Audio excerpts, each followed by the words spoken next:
പുറപ്പാട് അധ്യായം 1. ഈജിപ്റ്റിലെ അടിമത്തം. യാക്കോബിനോട് കൂടെ കുടുംബസമേതം ഈജിപ്റ്റിൽ വന്നു ചേർന്ന ഇസ്രായേൽ മക്കൾ ഇവരാണ്: Reuben, Simeon, Levi, Judah, Issachar, Zebulun, Benjamin, Dan, Naphtali, Gad, Asher. യാക്കോബിൻ്റെ സന്താനങ്ങൾ ആകെ 70 പേരായിരുന്നു. ജോസഫ് നേരത്തെ തന്നെ ഈജിപ്തിലെത്തിയിരുന്നു. ജോസഫും സഹോദരന്മാരും ആ തലമുറ മുഴുവനും മരിച്ചു.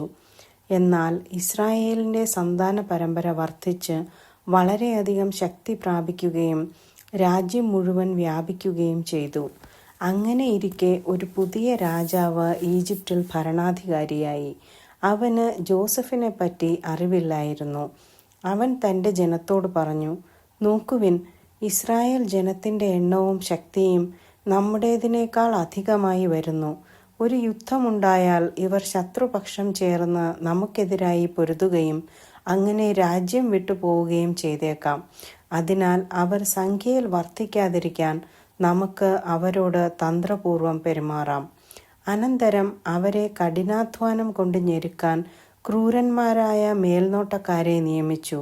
അങ്ങനെ ഇസ്രായേൽക്കാർ ഫറവോയ്ക്കു വേണ്ടി പിത്തോം, റംസേസ് എന്നീ സംഭരണ നഗരങ്ങൾ നിർമ്മിച്ചു.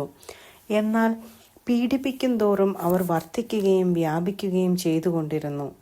ഈജിപ്തുകാർ ഇസ്രായേൽ മക്കളെ ഭയപ്പെട്ടു തുടങ്ങി. അവരെ കൊണ്ട് നിർദ്ദയം അടിമവേല ചെയ്യിച്ചു. കുമ്മായവും ഇഷ്ടികയും കൊണ്ടുള്ള പണികളും വയലിലെ വേലകളും കഠിനാധ്വാനവും കൊണ്ട് അവരുടെ ജീവിതം ക്ലേശപൂർണമാക്കി. മർദ്ദനത്തിൻ കീഴിൽ അടിമവേല ചെയ്യാൻ ഇസ്രായേല്യർ നിർബന്ധിതരായി. ഈജിപ്റ്റ് രാജാവ് ഷിഫ്ര പൂവ എന്നു പേരായ 2 ഹെബ്രായ സൂതികർമ്മിണികളോട് പറഞ്ഞു: നിങ്ങൾ ഹെബ്രായ സ്ത്രീകൾക്ക് പ്രസവ ശുശ്രൂഷ നൽകുമ്പോൾ ശ്രദ്ധിക്കുവിൻ. പിറക്കുന്നത് ആൺകുട്ടിയാണെങ്കിൽ അവനെ വധിക്കണം, പെൺകുട്ടിയാണെങ്കിൽ ജീവിച്ചു കൊള്ളട്ടെ. എന്നാൽ ആ സൂതികർമ്മിണികൾ ദൈവഭയമുള്ളവരായിരുന്നതിനാൽ രാജാവ് പറഞ്ഞതുപോലെ ചെയ്തില്ല.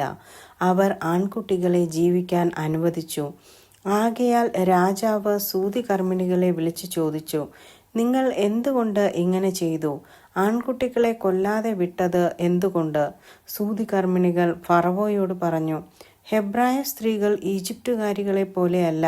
അവർ പ്രസരിപ്പുള്ളവരാകയാൽ സൂതികർമ്മിണികൾ ചെന്നെത്തും മുൻപേ പ്രസവിച്ചു കഴിയും. ദൈവം സൂതികർമ്മിണികളോട് കൃപ കാണിച്ചു. ജനം വർദ്ധിച്ച് പ്രബലരായിത്തീർന്നു. സൂതികർമ്മിണികൾ ദൈവഭയമുള്ളവരായിരുന്നതുകൊണ്ട് അവിടുന്ന് അവർക്ക് സന്താന പരമ്പരകളെ പ്രദാനം ചെയ്തു. അപ്പോൾ ഫറവോ പ്രജകളോട് കൽപ്പിച്ചു: ഹെബ്രായർക്ക് ജനിക്കുന്ന ആൺകുട്ടികളെയെല്ലാം നൈൽ നദിയിൽ എറിഞ്ഞു കളയുവിൻ. പെൺകുട്ടികൾ ജീവിച്ചു കൊള്ളട്ടെ. ആമേൻ.